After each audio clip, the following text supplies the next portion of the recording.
Very warm welcome to students and very good morning to all. Have a very good morning to all. And today we are talking. Today our topic is meaning and objective of planning. Our first chapter is planning in sports and topic is meaning and objective of planning. He means इसका planning का मतलब और उसके उद्देश्य क्या है. तो सबसे पहले हम प्लानिंग क्यों जरूरी है इसके बारे में, प्लानिंग है क्या और प्लानिंग क्यों जरूरी है इसके बारे में. जब भी हम कोई इवेंट करते हैं, जैसे जब भी हम नॉर्मल टास्क भी करते हैं तो सबसे पहले हम क्या करते हैं, प्लान करते हैं. जैसे आपका 12th क्लास का या 11th क्लास का या किसी भी एग्जाम का, जब पहले डायरेक्ट किसी के कोई भी बुक के उठा कर पढ़ाई नहीं जा सकता. सबसे पहले आपका सीबीएसई की साइड पे सिलेबस डला हुआ है, सीबीएसई के नॉर्म्स आते हैं कि आपका स्किल में क्या क्या है, आपका थ्योरी में क्या क्या है, प्रैक्टिकल क्या क्या है. तब जाकर हम टीचर्स उस सिलेबस के अकॉर्डिंग चलते हैं और आपको उसके अकॉर्डिंग थ्योरी पढ़ाते हैं. तो ये तो हमारी प्लानिंग वो हम जो लोग चलते हैं उस प्लानिंग के अकॉर्डिंग चलते हैं. तो कोई भी जब हम काम करते हैं, कोई भी हम जब टारगेट फिक्स करते हैं तो पहले हम उस चीज की प्लानिंग करते हैं कि उस टारगेट तक हमें पहुंचना कैसे.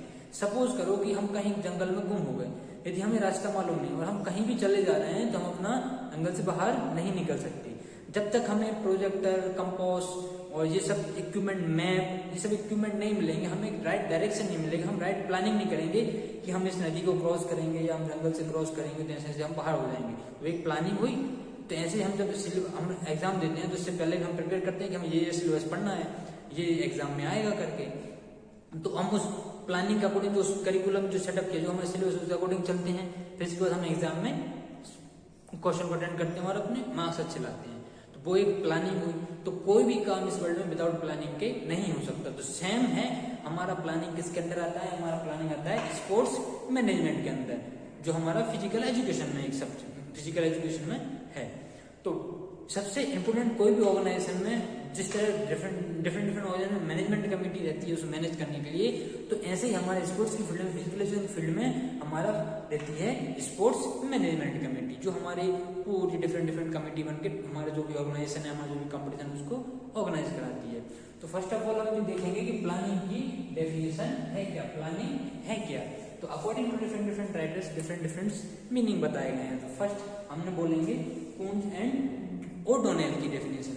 उन्होंने बोला था planning is the intellectual process, एक इंटेलेक्चुअल प्रोसेस है, एक conscious determination of the course of action, the basing of decision on the purpose, facts and consider extremely.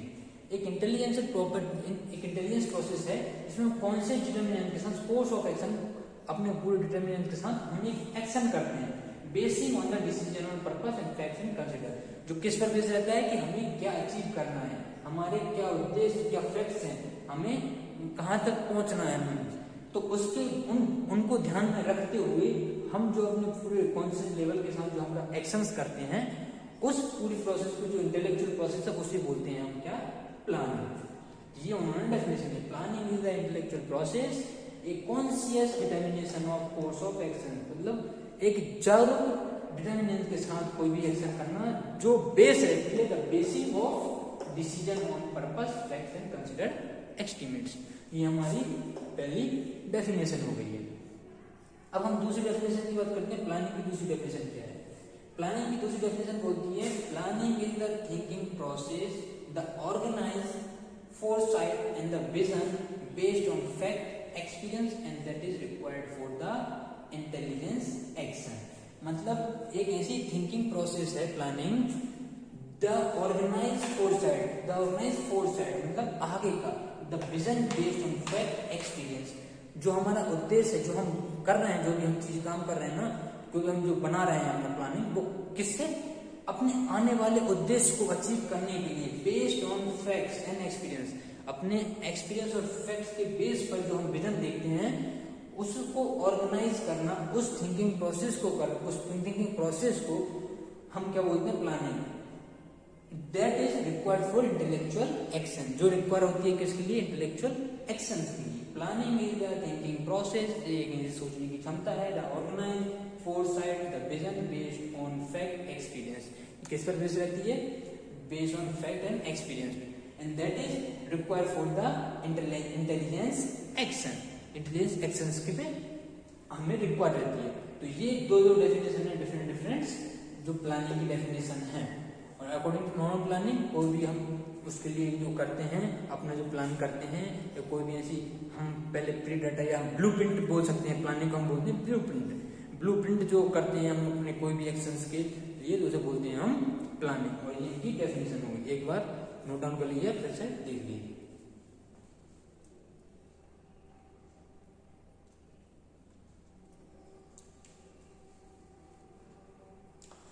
अब इसमें से क्वेश्चन बन जाता है कि what do you understand by the planning in sports. आप स्पोर्ट्स में प्लानिंग से क्या समझते हैं? ये कभी कभी नहीं, नॉर्मली क्वेश्चंस आते हैं। यदि इससे क्वेश्चंस बना तो आप इस और इनके ऑब्जेक्टिव्स, हम आगे बात करेंगे ऑब्जेक्टिव्स की। अभी हमने बात की है कि इनके अंडरस्टैंड, इनसे आप क्या समझते हैं प्लानिंग से। तो प्लानिंग का हमारा स्पोर्ट्स की फील्ड में बहुत ही इंपॉर्टेंट रोल है। प्लानिंग क्या करती है, कोई भी जब हम स्टडी करते हैं, कुछ भी करते हैं, तो वो प्लानिंग की जरूरत पड़ती है। तो डिफरेंट ने ये बोला है प्लानिंग का उद्देश्य, प्लानिंग की मीनिंग। तो इन स्पोर्ट्स इवेंट में सिंपली डेफिनेशन है, there are aspects of tournament from publicity and catering to selection of entertainment program and announcers. The number of matches have been fit in all eligible participants. Judges have to be engaged beforehand to decide and declare winner. जैसे suppose करो, definition हो गई।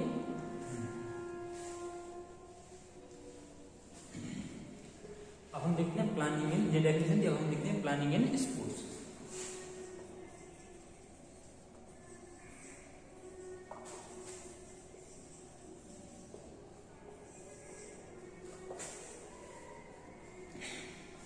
जब भी कोई competition होता है, उससे पहले हम अपनी कमेटीज बनाते हैं, डिफरेंट कमेटीज बनाते हैं कि ये मैच कौन कराएगा, कौन रेफरीज कराएगा, रिफ्रेशमेंट किसके अंडर होगा, या जो टोटल जो डेकोरेशन वो किस डेकोरेशन कमेटी अलग रहेगी, रिफ्रेशमेंट कमेटी अलग रहेगी, और आपकी जो मैच कराएगी वो कमेटी अलग रहेगी, उनके हेड कोच अलग रहेंगे। तो ये डिफरेंट जो ऑफिसर जो कमेटी बनाते हैं। इसके बाद कि हमें जब जैसे कोई मैच कराना है तो इससे पहले डिसाइड होता है। जैसे ओलंपिक में डिसाइड था कि नीरज चोपड़ा का मैच इतने बजे या 7:30 बजे या इतनी तारीख फला तारीख को है, फला डेट को इनका मैच कंपटीशन हो किस प्लेयर से। ये मान लो सपोज करो कि इनके बीच में कंपटीशन है, इनका नीरज चोपड़ा का मैच फाइनल जब है। या फिर जैसे बोल सकते हैं कि हम योगेश्वर दत्त का कोई जापान के प्लेयर से मैच मतलब फॉलोइंग तारीख को है और इतने डेट में इतने बजे है। तो ये क्या है, पहले से प्लानिंग हुई कि नहीं हुई, ये पहले से प्लानिंग किया है। तो स्पोर्ट्स में जब कंपटीशन होते हैं तो उनमें पहले से प्लानिंग करती हैं, पहले से कमेटीज बना देती हैं, और पहले से जो टीम आ रही है उनका नेम मांगते हैं और उन्हें हम एक फिक्चर में डेफिनेटली फिल करते हैं। तो जो हमारे कंपटीशन के में जो फिक्चर्स होते हैं, जो पहले से प्लानिंग करते हैं, वो फिक्चर्स मेनली 4 टाइप के फिक्चर्स हैं। पहला हमारा है नॉकआउट फिक्चर्स,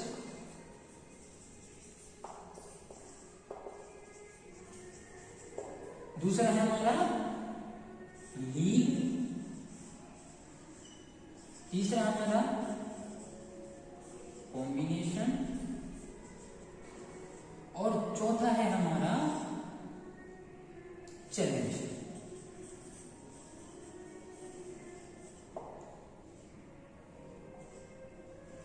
ये हमारे 4 हमारे नॉकआउट के फिक्चर्स हैं। ये हम पहले प्री प्लान करते हैं, कोई भी कंपटीशन है कोई भी उसको कराने के लिए प्री प्लान के लिए हमें नॉकआउट कराना है। टीम कितनी आई, यदि ज्यादा टीम होती हैं तो हम उन्हें नॉकआउट करा दिए, यदि कम टीम होती है तो सपोज करो 3 ही टीम है तो अब कंपटीशन की 3 ही टीम है और टीम आई नहीं है तो इनमें आप नॉकआउट कराएंगे। नॉकआउट में क्या होता है, एक बार जो प्लेयर खेल लेता है वो बाहर हो जाता है।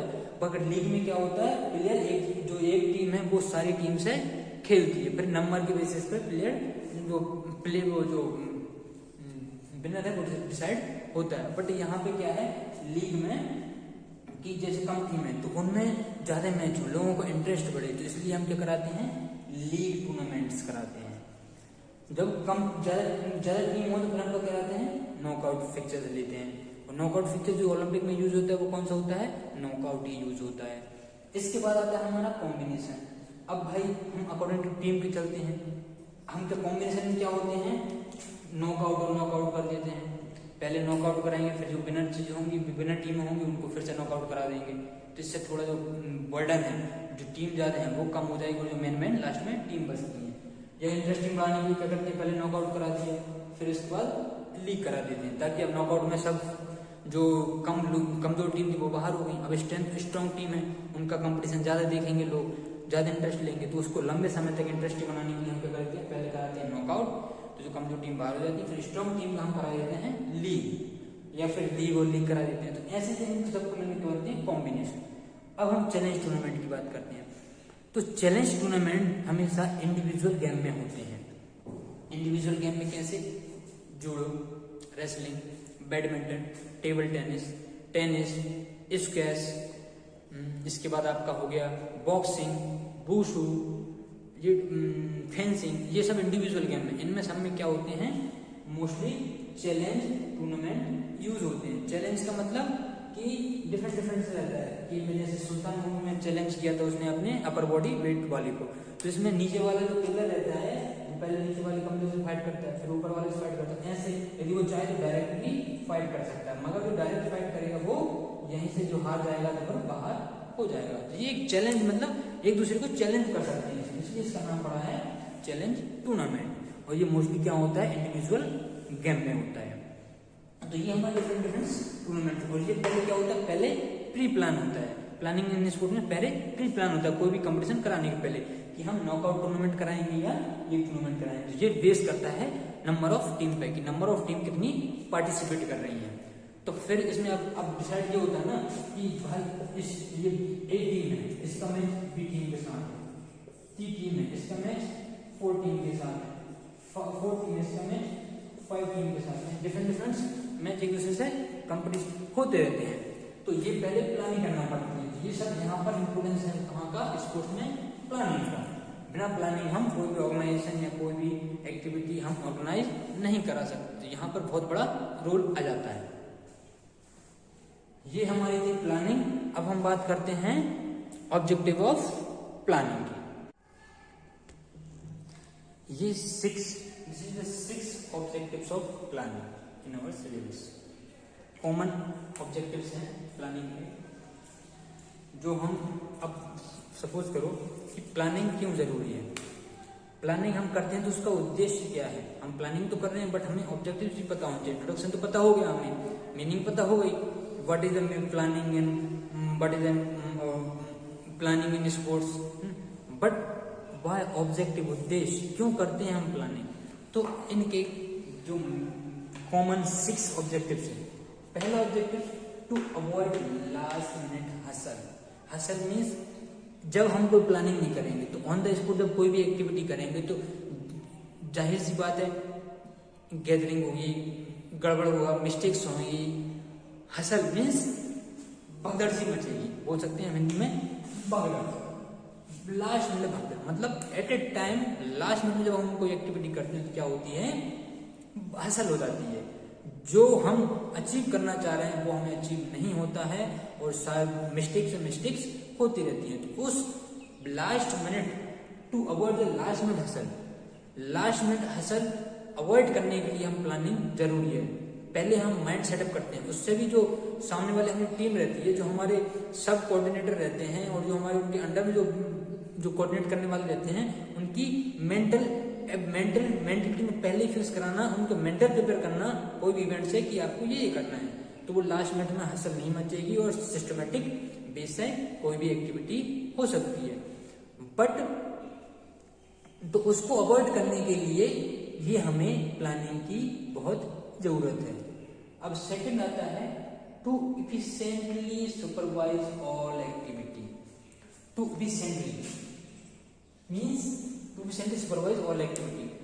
All activity controlled systematically, all activity control the coordinator by easily, and all the competition and all the different organization and all the बोल सकते हैं कि हम जो एक्टिविटी हो रही है उसको एक प्रॉपर एक सिस्टमेटिक वे से अपने गोल की तरफ टूवर्ड्स द गोल ले जाने के लिए हम उसे इफिशिएंटली वर्क करें, एक स्मूथ पाथ पर चलें, कि जो हमने प्लानिंग में जो डायरेक्शन बनाया उसके अकॉर्डिंग चलें, तो हम एक अपना जो एक्टिविटीज है सुपरवाइज ऑल एक्टिविटी, जो कंट्रोल भी इजिली कर सकते हैं, supervise all activity easily supervise हो सकती हैं। क्यों, कैसे हो सकती हैं? सपोज करो एग्जाम्पल के तौर पे, जब आप कमेटी नहीं बनाओ, सपोज करो आपने 4-5 टीचर्स हो, आप बोलोगे मैं कंपटीशन कराऊंगा, कबड्डी का कंपटीशन कराऊंगा, बैडमिंटन कंपटीशन कराऊंगा। जब आपको आप वहां पर कोई कमेटी नहीं बनाई, आप लास्ट मिनट में जाते हो, सबको सबको अरेंज कराते हो, सबको बोलते हो कंपटीशन है, कंपटीशन कराते हो, फिर वहां पर ये डिसाइड करो जल्दी वहीं पर किसका किसका मैच कराएं। कोई बोलेगा बार्गेनिंग करेगा, कोई बोलेगा सर इसका मैच मेरे गलत फंस गया, कोई बोलेगा मेरा मैच सही फंस गया। तो ऐसे डिफरेंट कॉन्फ्लिक्ट आते रहते हैं एक दूसरे में। तो उन सब कॉन्फ्लिक्ट को दूर करने के लिए और एफिशिएंटली हर एक्टिविटी को सुपरवाइज इजिली कोऑर्डिनेट करने के लिए हमें पहले प्री प्लानिंग करना पड़ी, और प्री प्लानिंग करने के बाद ही हम डिफरेंट इवेंट्स कमेटीज को बांटेंगे। तो भाई जो रिफ्रेशर कमेटी है वो रिफ्रेश का काम करेगी, और जो ऑब्जेक्ट जो हमारा डेकोरेशन कमेटी वो डेकोरेशन का देखेगी। ऐसे कर करके सारी कमेटीज बनती हैं। अब इसके बाद आ जाए तो coordinate successfully. To coordinate successfully means एक कमेटी दूसरी कमेटी से इजिली कोऑर्डिनेट हो सके। सपोज करो कि अब जो ऑर्गेनाइजिंग कमेटी है, ऑर्गेनाइजिंग कमेटी में जो डेकोरेशन कमेटी है, अब वो बोलेगी कि आप रिफ्रेशमेंट यहाँ रखिए, रिफ्रेशमेंट कमेटी बोलेगी इसमें हम यहाँ रखते हैं रिफ्रेशमेंट को। फिर जो वो रिफ्रेशमेंट कमेटी बोलेगी हम आधे या 1 घंटे बाद जब चीफ गेस्ट आएंगे हम आपको तब रिफ्रेशमेंट डिस्ट्रीब्यूट करेंगे। तो ये एक दूसरे में कोऑर्डिनेशन हो रहा है, डिफरेंट कमेटीज में कोऑर्डिनेशन हो रहा है। तो वो कोऑर्डिनेशन इजीली होता है किससे? प्लानिंग से।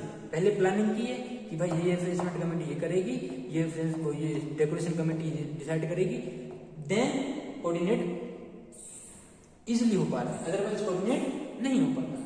Then to avoid the mistake, obviously बात है जब बिना विदाउट प्लानिंग करेंगे, विदाउट प्लानिंग के हम कोई भी ऑब्जेक्टिव को अचीव करने की कोशिश करेंगे, तो वहां पर क्या हो जाएगा? हमेशा भसड़ मचेगी, भगदड़ मचेगी, तो उन गलतियां बहुत होंगी। तो उन गलतियों को अवॉइड करने के लिए, उन सब में एक सामंजस्य, एक कोऑर्डिनेशन बैठाने के लिए ना हो, जिसकी हमें प्लानिंग की बहुत very important and very necessary to any objective, to any organization achieve an efficient goal, an efficient target in systematic way to help of planning. Mistakes को कम to make a room for innovation. Room for innovation जब हम planning करेंगे तो नए नए ideas आएंगे। कैसे? कोई डेकोरेशन है तो इसको इस डेकोरेट इस तरीके, इस डेकोरेशन किस तरीके से करेंगे, इस डेकोरेशन किस तरीके से करेंगे। तो ऐसे ही avoid the mistakes and to make the room for innovation. And last है to get the best performance out of the participants. Participants का जो पार्टिसिपेंट्स है उनका बेस्ट परफॉर्मेंस लाना, वो अपना पूरा फुल एफर्ट दे सकें, तो उस एफर्ट्स को हम इजीली कर सकें to get the best performance out of the participants. अपना पूरा परफॉर्मेंस दें, पार्टिसिपेंट्स अपना पूरा इनोवेटिव करें, आप जो भी है। तो वो पहले क्या होता है? प्री प्लान होता है। नीरज चोपड़ा को पहले डिसाइड होता था कि इस मैच ये है, तो वो मेंटली प्रिपेयर होता था।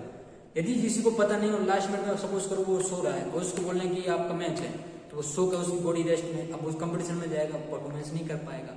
तो इन सबको अवॉइड करने के लिए हमें क्या करना पड़ता है? पहले प्री प्लानिंग करनी पड़ती है, अपना बेस्ट परफॉर्मेंस देना पड़ता है, तब जाकर वो प्लानिंग करके तब जाकर उसको ऑर्गेनाइज करना पड़ता है, तब जाकर वो अपना बेस्ट परफॉर्मेंस दे पाता है। तो ये all the aspects very important for planning, और planning necessary for any organisation and most important in physical education या sports fields to achieve the best performance of athletes, to achieve the best coordinate events, to successfully complete the any competition and any organizations. So ये हमारे different aspects हैं. Now हमारा summarization part. We are talking about only meaning and objective of planning. In meaning different writers meanings. और planning in sports का होती है पहले pre plan करना, कोई ऑब्जेक्ट को अपने ब्लूप्रिंट में करना, वो हमारी प्लानिंग हो गई है। उसके डिफरेंट राइटर्स ने मीनिंग बताई है हमें। एग्जाम में ये जाता है ऑब्जेक्टिव्स हमारे क्या हैं? 6 ऑब्जेक्टिव्स हैं। To avoid the time, to last minute hassle, to avoid the mistakes, to coordinate successfully, to विशेष supervise all activity, to get the best performance out of the participants. ये हमारे सारे ऑब्जेक्टिव्स हैं। तो इनको हम अचीव करते। अब एग्जाम पॉइंट ऑफ व्यू से देखें तो क्वेश्चंस बनता है कि कि आप क्या समझते हैं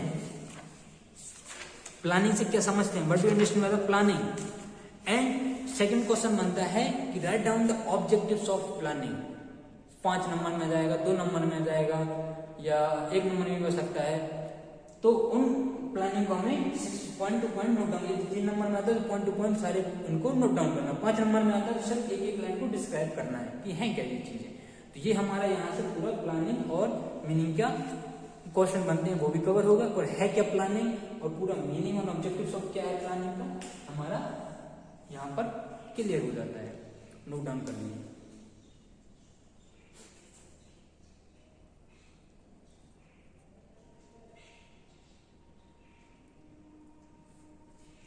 बहुत बहुत very very thank you so much, have a good day.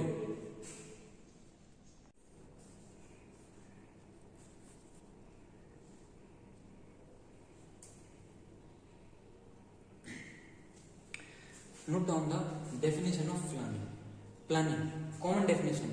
इससे पहले we will discuss about the different writers definitions, but common definition suppose that a question like what do you understand by the planning, 1 marks and 2 marks to describe this definitions.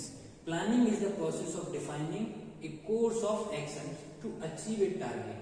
एक process है defining जो कोई course of actions to achieve a target को, उस target को achieve करने के लिए। It is important for the successful organisation and sports events. ये किसके लिए जरूरी है, किसके लिए इंपोर्टेंस है, एक ऑर्गेनाइजेशन और एक स्पोर्ट्स इवेंट से स्पोर्ट्स ऑर्गेनाइजेशन के लिए बहुत ही इंपोर्टेंट है प्लानिंग। तो ये डेफिनेशन हमें अपना 1 से 2 मार्क्स में डाल देनी है। यदि ये भी याद नहीं रहे तो जो अपने राइटर्स की डेफिनेशंस लिखी है वो भी पुट कर सकते हो। और एक और आपको मैं बताऊं, जैसे एक मल्टीपल चॉइस क्वेश्चंस में आ सकता है कि प्लानिंग क्या है, जनरल नॉलेज के लिए भी। प्लानिंग को हम कोई भी प्रोसेस का ब्लूप्रिंट बोलते हैं। कोई भी प्रोसेस जो हम एक टारगेट अचीव करने के लिए जो हम प्रोसेस कर रहे हैं, जो प्री प्लान किया है, तो उसको हम क्या बोलते हैं, ब्लूप्रिंट ऑफ एनी प्रोसेस जो हम आगे करेंगे, जो हम आगे अपने उसमें इम्प्लीमेंट करेंगे। तो वो क्या है, ब्लूप्रिंट हो गया हमारे पास कि ये करना है करके पूरा। जब भी 1 मार्क्स का क्वेश्चन है तो what do you understand by planning, हमें ये पुट करना, planning is the process of defining course of actions to achieve target. It is important for the successful organisation of any sports event. तो note down that. And एक other question बन सकता है जो हमने अभी देखा meaning and definition and objectives में। तो दूसरा क्वेश्चन क्या बन सकता है कि write down the objective of planning with detail, या कम मार्क्स में आ जाएगा 2 मार्क्स या 3 मार्क्स में। तो हमें उन्हें पॉइंट वाइज जितने भी ऑब्जेक्टिव्स हैं प्लानिंग की वो पॉइंट वाइज पुट कर देनी है। बट इफ क्वेश्चन से 5 मार्क्स तो with point wise and some small description of the particular point. तो उस पर्टिकुलर पॉइंट का हमें डिस्क्रिप्शन कर देना है, डिस्क्राइब कर देना है थोड़ा सा, या उसे थोड़ा हल्का से 1 या 2 लाइन में डिटेल में लिख देना है। क्योंकि ऑब्वियसली बात है 5 मार्क्स का क्वेश्चन आएगा तो हमें उसे कवर 1 या 1.5 पेज में करना है, तब जाके हमें जो एग्जाम है 5 मार्क्स देगा। तो और कभी कभी क्वेश्चन जैसे सपोज करो 5 मार्क्स के ज्यादा मार्क्स का आ गया, तो ये दोनों जो क्वेश्चन हैं इसको मर्ज कर सकते हैं। तो मर्ज करेंगे तो सबसे पहले हमें क्या बताना, मीनिंग ऑफ प्लानिंग बता देना है, मीनिंग लिख देना है जी। इसके बाद हमें 1 मार्क्स ये हो जाएगा। इसके बाद हमें अपने ऑब्जेक्टिव्स हैं उनको, ये 5 से ज्यादा मार्क्स का आता है, ज्यादा आता है, आपको लगता है कि लिखना चाहिए ज्यादा, तो आप उसमें ऑब्जेक्टिव प्लानिंग की मीनिंग और ऑब्जेक्टिव पूछे, पहले मीनिंग लिखना है फिर ऑब्जेक्टिव डाल देना। ऑब्जेक्टिव वही सेम प्रोसेस, मीनिंग लिखकर फिर देन ऑब्जेक्टिव टाइटल डालकर उसमें पॉइंट वाइज अपना जो भी है ऑब्जेक्टिव लिखना, फिर उसको डिटेल में लिखना, देन 1 and 2 लाइन, देन कई अप्रोक्स 7 to 8 ऑब्जेक्टिव्स आपको पुट करने हैं। मिनिमम 7 to 8 ऑब्जेक्टिव्स पुट करने हैं, या 5 मार्क्स में है या 7 मार्क्स में है। तो ऐसे इस टॉपिक से हमारे ये क्वेश्चंस कवर होते हैं। और प्लानिंग की डेफिनेशन कॉमन ये लिखना, यदि कोई एनी अदर राइटर्स की आती है तो अदर राइटर्स की भी डेफिनेशन लिख सकते हो, और यदि आपको ये याद रहती है कॉमन तो ये भी आप लिख सकते हो। बट जो डेफिनेशन लिखोगे उसका मीनिंग होना चाहिए। ऐसा नहीं ये कॉमन डेफिनेशन लिखी है बट आप बोल कुछ और रहे हैं, वो उसमें कुछ उसका जो डिटेल है वो कुछ और बोल रहा है, आपने कुछ और लिखा है। तो प्लानिंग की डेफिनेशन एक कोई भी रट लेना, वो प्लानिंग की डेफिनेशन लिखना है। इसके बाद आपका ऑब्जेक्टिव्स कॉमन ऑब्जेक्टिव सब जानते हैं, avoid of time, wastage of to avoid wastage of money, avoid wastage of time, and then अभी हमने प्रीवियसली देखा है, and efficiently supervise all activity between the different organizations, coordinate effectively and to avoid mistake, to room for innovation। जब हम जैसे कोई भी planning करेंगे तो उसमें नई नई चीज इंप्लीमेंट करेंगे कि इसको कैसे इंटरेस्टिंग बनाया जाए, कैसे इसको और इंप्लीमेंट करके और इंटरेस्टिंग बनाया जाए और मोर पॉपुलर हो जाए। तो ये सब किसमें डिसाइड होता है? प्लानिंग में। बिना प्लानिंग के हम उसे इंप्लीमेंट नहीं कर सकते। तो प्लानिंग करेंगे तो पहले ही कमेटी वाले बोल देंगे सर हम इसमें, जैसे ट्रांसपोर्ट कमेटी है, ट्रांसपोर्ट कमेटी बोलेगी सर हम जैसे इन्हें जो पहले अदर कंट्रीज में जाएंगे हम उनको इस रूट से न ले जाकर इस रूट से लाएंगे तो वो अपने ऑर्गेनाइजिंग का जो ऑर्गेनाइजिंग जो इवेंट्स होगा वो उस पर्टिकुलर एरिया में जल्दी रीच करेंगे। तो ये सब उन्होंने इंप्लीमेंट किया, न्यू आइडिया इंप्लीमेंट किया। रिफ्रेशमेंट्स कमेटी बोलती है कि सर आप जो कुछ खाने में है समोसा ना देगा, कुछ ऐसा इंप्लीमेंट जो मिल्क दे सकते हैं, जूस दे सकते हैं।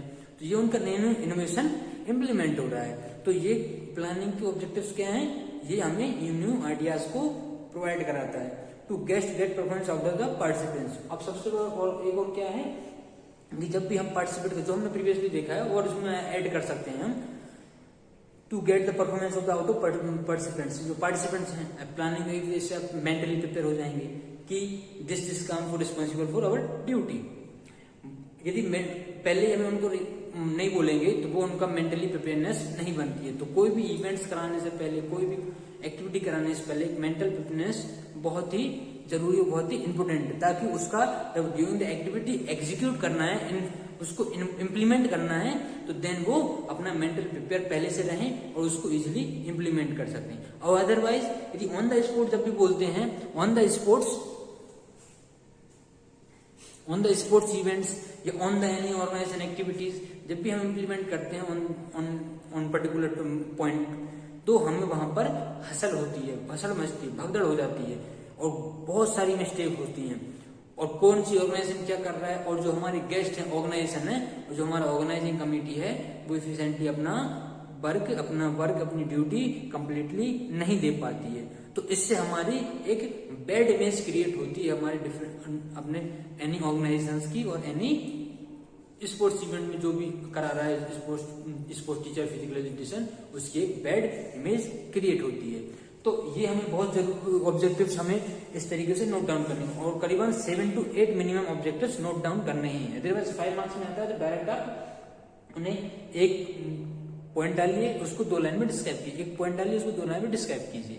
यदि आपको 3 मार्क्स का आता है objective of planning, only 3 marks का, 3 मार्क्स,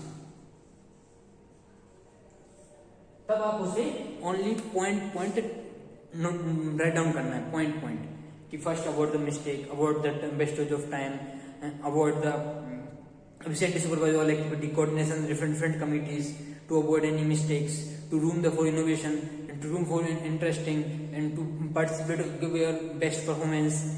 ये सारे different 7 to 8 हमें objectives पुट करने हैं। पुट करने के बाद हम उन्हें डिस्क्राइब नहीं करना है 3 मार्क्स में। जब ये ज्यादा मार्क्स 5 मार्क्स या 6 मार्क्स जितने के भी आए, ज्यादा मार्क्स का आए, तब हमें उन पॉइंटों को डिस्क्राइब करना है। यदि इससे क्वेश्चंस बनता है तो इनमें से ये क्वेश्चंस तो कॉमन ही है, ये आएगा। बट अंडरस्टैंड बाय प्लानिंग, ये भी हो सकता है कि डिफाइन द प्लानिंग मीनिंग या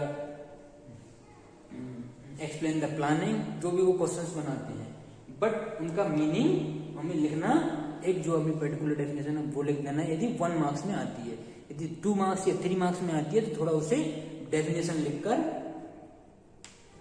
देन डेफिनेशन राइट डाउन करके उसे 1-2 लाइन और बढ़ाकर डिटेल में बताना है मीनिंग उसकी। और इसके बाद यदि ऑब्जेक्टिव को भी मर्ज कर देते हैं उस क्वेश्चन में, तो उन ऑब्जेक्टिव को भी राइट डाउन करके पहले मीनिंग लिखना है, उसकी फिर मीनिंग डेफिनेशन लिख देना है। राइटर से याद होती है, बहुत अच्छी बात है यदि याद रटी हुई होती है, अदरवाइज नहीं है तो मीनिंग तो जो है उसकी वो क्लियर लिखना है। इसके बाद ऑब्जेक्टिव राइट डाउन करके पूरे डिटेल में पूरा सारे ऑब्जेक्टिव्स डाल देना है। यदि ज्यादा मार्क्स का है तो ऑब्जेक्टिव को भी डिस्क्राइब कर देना है, अदरवाइज ऑब्जेक्टिव को डिस्क्राइब नहीं करना है। तो ये हमारे सीबीएसई में ये हमारे क्वेश्चंस बन सकते हैं इस हमारी पर्टिकुलर टॉपिक से। और इस पर्टिकुलर टॉपिक से जो भी क्वेश्चंस बनेंगे वो इससे बाहर नहीं आना चाहिए। क्योंकि हमारा जो टॉपिक से 2 ही पॉइंट क्रिएट होते हैं, एक तो राइट डाउन द ऑब्जेक्टिव्स और दूसरा मीनिंग ऑफ प्लानिंग। ये डेफिनेशन और ये क्वेश्चन राइट डाउन प्लीज।